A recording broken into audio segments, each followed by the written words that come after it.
A student once asked the Buddha, "Master, why do you smile at the darkness?" The Buddha simply pointed to the night sky. There was no moon visible, only clouds. Why point to nothing? Because he wasn't pointing at nothing. He knew the moon was still there, whole and unchanged, quietly waiting behind what obscured it. That hidden wholeness is the shape of your suffering and your healing. Today I'll tell you what the Buddha saw in that sky, and what it means for the part of you that feels broken, invisible, or lost. It's the end of spring. Petal by petal, the blossoms drift away on the wind, and beneath them, there is a rock. No one stops to look at it. No one calls it by name. It simply sits there. A small, quiet patch of green, moss. While the cherry tree lights up the sky once a year in a blaze of pink, the moss makes no sound. It spreads across the rock so slowly you'd never notice, unhurried, uncompeting. Even when it dries out, it comes back, quietly, without announcement. Today I'd like to sit beside that moss for a little while. Buddha himself once watched the cherry blossoms fall, with his disciples gathered around him. What he said in that moment is at the heart of today's teaching. Legend has it that as the petals settled on the ground around him, one of his disciples reached out and caught a single blossom before it could touch the earth. Buddha said nothing. He simply watched the disciple's open hand and waited. After a long moment, the disciple felt the petal begin to wilt against his palm, its edges curling inward, and slowly, without a word, he let it fall. That evening, it is said, he swept the temple steps for the first time without being asked, not to make them clean, but simply because there were leaves on the ground and he had a broom in his hands. No one recorded what he was thinking as he swept. No one needed to. The broom moved, the leaves moved, and somewhere nearby, on an old stone lantern, the moss went on doing what it had always done. It was a spring evening, near the city of Savatthi. The Buddha was walking with a small group of disciples along the edge of a grove. Cherry trees lined both sides of the path, and with every gust of wind, petals came drifting down in slow, soft waves. Caught in the last light of the sun, they looked less white than a pale, warm orange, and as they settled on the ground, they gathered like a thin layer of snow. One of the disciples, Ananda, stopped walking. He stood for a moment, watching the blossoms fall. Then quietly he said, "Teacher, why must something so beautiful disappear so soon?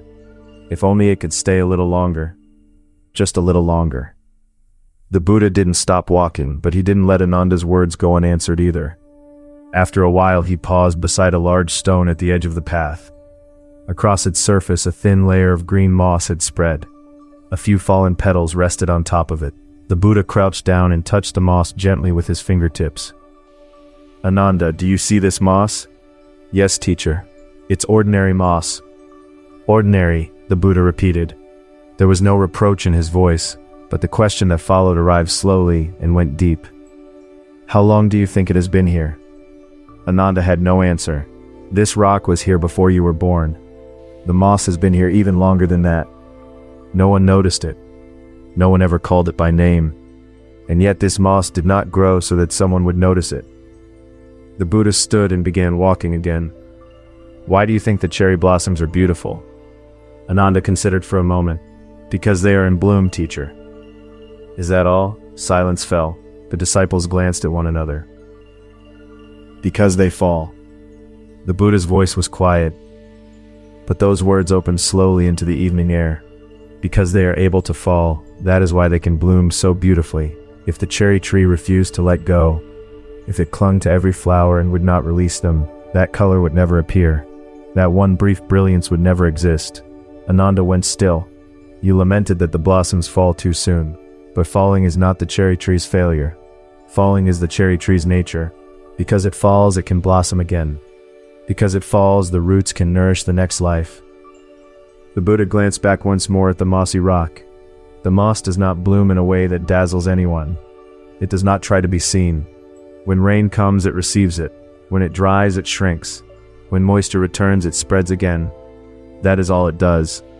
And yet it has been here for hundreds of years. It is here after every cherry blossom has fallen. It remains through the end of every spring. Ananda looked one more time at the petals lying on the moss. A single white sliver rested gently on the green. Neither had disappeared. Both were here, right now. They were simply different in the way they existed. For the first time, he felt that clearly. The Buddha said nothing more. The disciples walked on in silence. Another gust of wind carried one more petal down to the earth. Ananda watched it land, and this time he did not wish it back to the branch. He only watched it rest where it had fallen, as though it had arrived exactly where it meant to be. Feeling sad when the cherry blossoms fall, that's a completely natural response.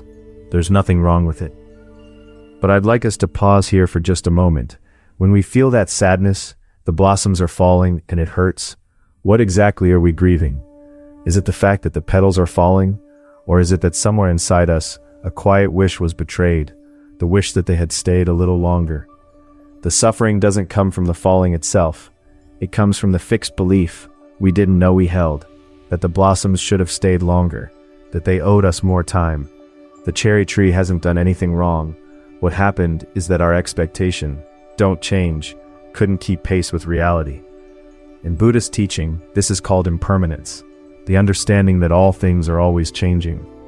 But here is where it's often misunderstood. Impermanence isn't a practice of learning to accept change through willpower or a good attitude. It's something deeper, seeing clearly that it isn't change itself that causes suffering. It's the demand for permanence that creates pain. It's understanding the very structure of how suffering arises. The feeling that cherry blossoms are beautiful, that's real. The ache of watching them go, that's real too. But the moment that ache hardens into they must not fall, suffering begins. The blossoms haven't changed. The suffering arose on our side. That is how cause and effect works. Return for a moment to what the Buddha said to Ananda. Because they are able to fall, that is why they can bloom so beautifully. This is not a consolation. It is something else entirely, a shift in how we see the world, an understanding that falling and blooming are not opposites. They are one inseparable movement. Now think about the moss. We tend to look at it and think, nothing is happening there. It doesn't bloom, it doesn't stand out, it has no starring role. But is that really true? Moss slowly breaks down rock and helps form soil. On that soil, grasses eventually sprout and trees begin to grow.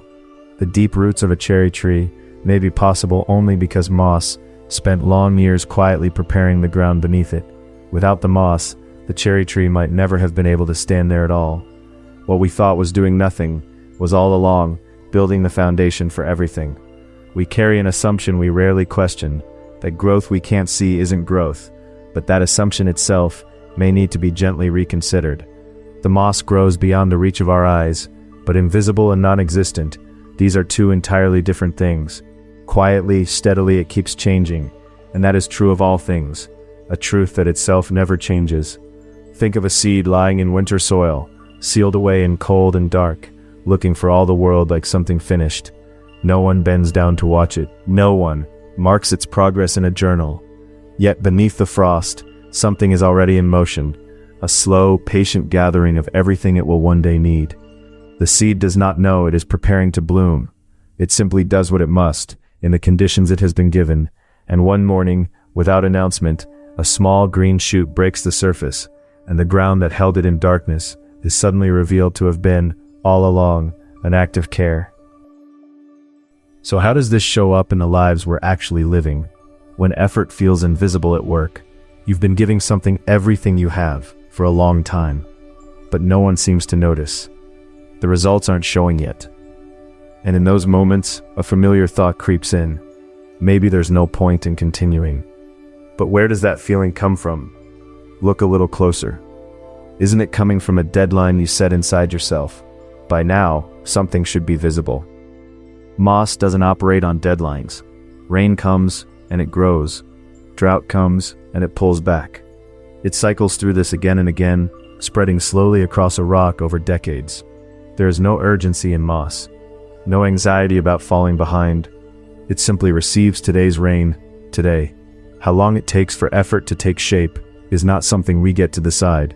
What we do get to decide is whether we showed up today with care. That might be all that's ever truly ours. When you can't see yourself changing, you want to be less reactive, more patient.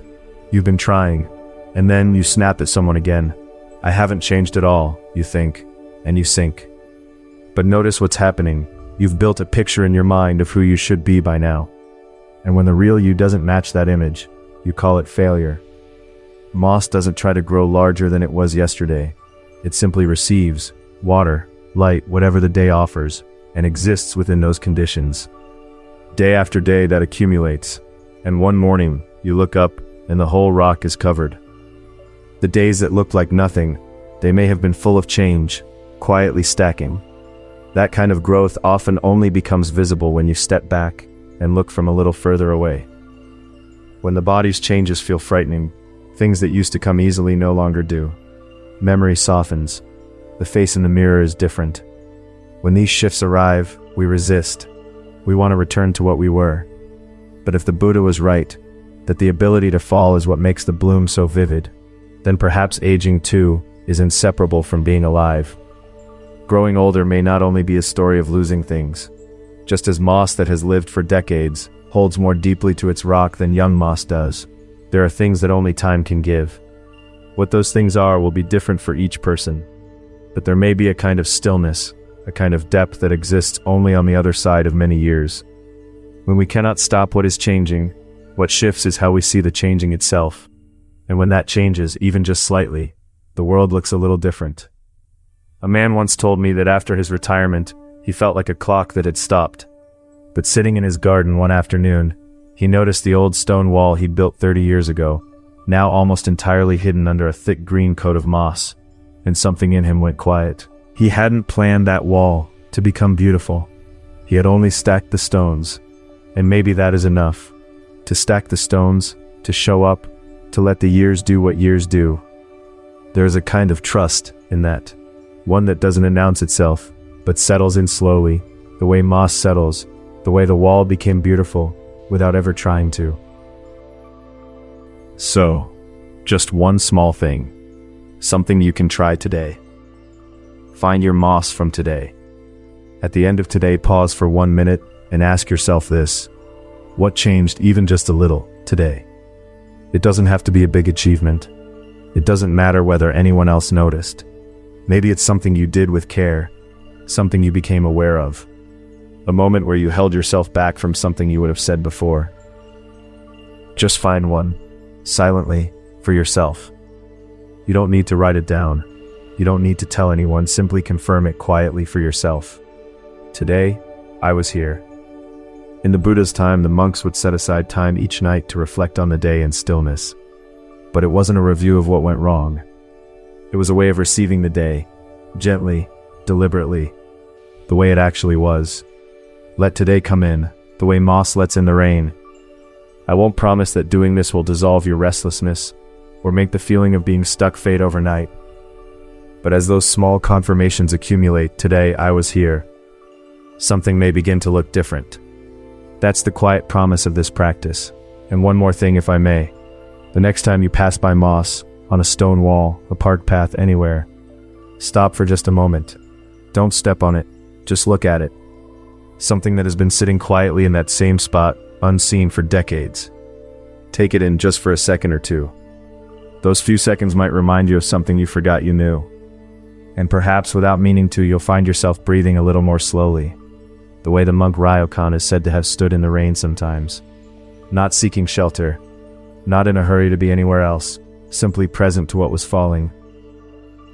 Standing in that rain, he wasn't waiting for it to stop. If right now you feel like you haven't changed, is that really true? Or is it that the pace of your changing was simply different from the pace you imagined it would be? There's no need to rush toward an answer. Just let the question rest quietly inside you for a little while. A seed buried in winter does not announce its work to the frozen ground above it. It simply continues in the dark, doing what seeds do. And one spring morning, without any dramatic declaration, a green shoot appears, not because it finally tried hard enough, but because it never stopped being what it was. You are that seed, not the frozen ground, not the waiting, not even the spring, but the quiet, persistent life moving through all of it. Today's quiet growth of moss touches the same truth we explored before, how nature itself teaches impermanence, in an earlier episode on falling leaves and the changing seasons. You'll find that teaching linked in the description below. The cherry blossoms have fallen, but the moss on the rock is still there today. Whether or not anyone is watching, whether or not anyone needs it, it simply is. That is the nature of moss. We are always reaching for something visible, something fast, something we can hold in our hands and feel certain about. That's a very human thing to do. There's nothing wrong with it. But every now and then let the moss come to mind. For anyone whose kindness today went unnoticed. For anyone whose effort today went unacknowledged. For anyone who ended today feeling like all they did was endure. It hasn't disappeared. Like the moss on the stone, it exists quietly. Still here, still real. Because we can fall, we can bloom. Because we keep changing, we get to be here. Today, this moment. The cherry tree, the moss, and each of us, we are all living today inside the movement of change. If these words can stay with you for just a little while tonight before you sleep, then this teaching has found its place. Thank you, sincerely, for being here today. Rest now, without needing to understand what your day meant or where it is going. The moss does not solve the stone, it simply stays close to it, through rain and through drought, through seasons it cannot name. That is enough. You are enough. And tomorrow, whether the sun returns or the clouds hold, you will still be there, like the moss, quietly continuing. That is not a small thing. And somewhere tonight, on some rock in some forest no one will visit for years, the moss is doing exactly that, just continuing, without apology, without audience, without need for warning to confirm what it already knows about itself. Whose face came to mind while you were listening today? One story a day. In a week your words will change. In a month your eyes will change. In a year, the same world will look completely different.